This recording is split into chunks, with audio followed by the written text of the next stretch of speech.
I've wanted to get this game for quite a bit now, but I just wasn't sure if it was worth the money. But after playing through the entire campaign, I've come to the decision that, at least for the campaign anyway, it was not. I'll talk about multiplayer in another video, but this video I'm just gonna talk about the campaign.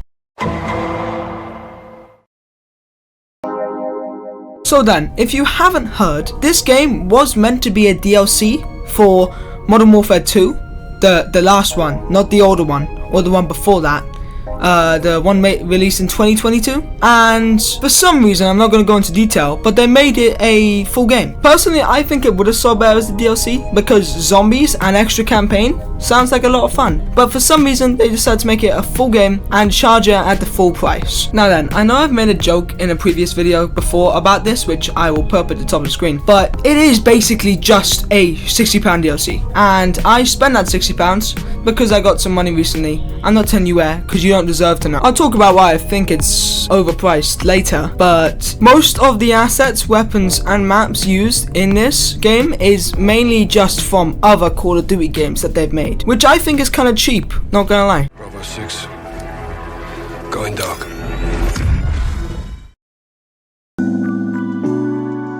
If you don't count the open combat missions, there are some pretty good and unique missions that might not last too long, but they are pretty unique and fun to play. The first mission in the game is pretty fun, but there are not many others that aren't just open combat missions. More on those in a little bit, but there is just so many of them that they really need more unique missions in this game, and it would just be more enjoyable in general.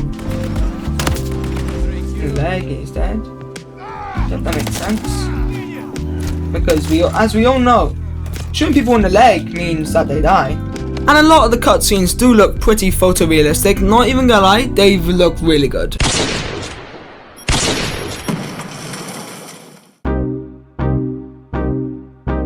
Right, to start off, the menu of the game is absolutely horrible. I hate it 0 out of 10. Alright, before I start, I would like to say this menu sucks. Secondly, if you start a mission and this pop-up appears, that means it's going to be the most boring, like 10 minutes of your life ever. Open combat mission.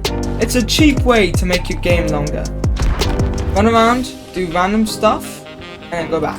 Open combat missions are basically just, it's a big map with a ton of enemies, you run around killing people, and then you gotta find this objective, and then you just leave. And they are by far one of the laziest things I've ever seen in a game, just in general. It is just the laziest way to fill out time in a campaign. At least 70% of all the missions in the game are open combat missions, and 100% of all the open combat missions are absolutely terrible. And all the missions are so short, I beat this game in 4 hours while I was trying to get extra content for it. If I was playing this game normally without recording, I could beat it maybe 3 hours, maybe 2.5, maybe 2 if I'm going as quick as I can. But this is just to prove how short it is, because most people beat it in 3 hours. And in my opinion, all the good missions, like the 4 of them or whatever, are just way too short to be fully interesting. If they made better missions, or just make them the better missions longer, it would just be so much better. Also, another issue I have with the game is that half of the open combat missions are just reused maps, like Warzone maps and such. It's just so stupid, because they cannot just make new maps with all the money they have.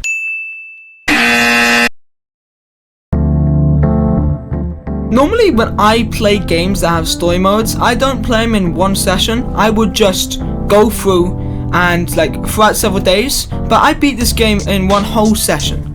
So normally I would not do that, but I just knew how short it was, and I thought, why not? Yeah, you can shoot him as much as you want, you ain't caring.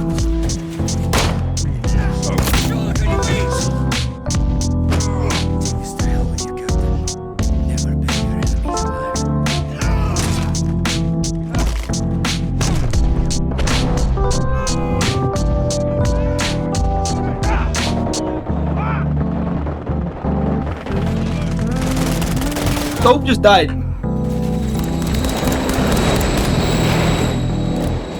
And what? And the ending also just feels incomplete because Soap just dies, Makarov gets away, so this entire game is basically just for nothing. It's basically just one massive waste of time, even though it's not even that long. It's like they didn't have an ending for the game, so they were just like, oh, kill that dude, people are gonna be really sad because he's a special character, blah blah blah, yes. The end, you win, haha, thanks for £60. But not even kidding, there is just no ending, really.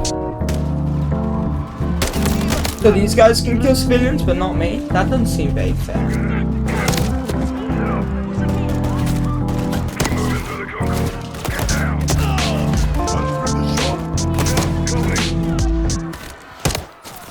That's another civilian!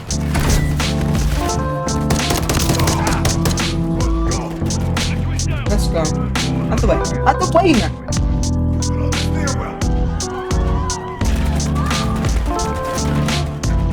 Walk up these stairs, they're all in the way. Just let them all die. Jesus! Let me up! Crikey.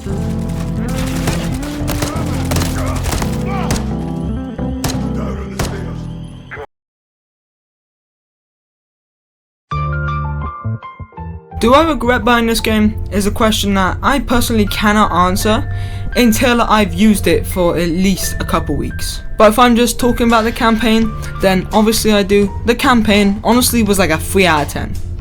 There was some things that were not too bad, but it's a Call of Duty game. I should be expecting better, and I should be receiving better for £60, but it's my fault for buying it. But yeah, I guess that's gonna be the video. I've been experimenting with this, so I hope it does well. But with the new thumbnails and slightly different editing style, I'm not expecting it to for this first video. Next week I will be playing the multiplayer. But yeah, if you enjoyed, like if you want to, subscribe if you feel like it, and I will see you again. I'm just so used to saying that, I can't like not. I've already told you I'll see you. I'll probably see you on zombies as well though. I'll be reviewing probably both of those in the next video, so it'll be a bit longer. I'm gonna be out when this video comes out, so obviously it's gonna be a bit delayed with everything, but that's not my fault. So yeah, anyway, goodbye.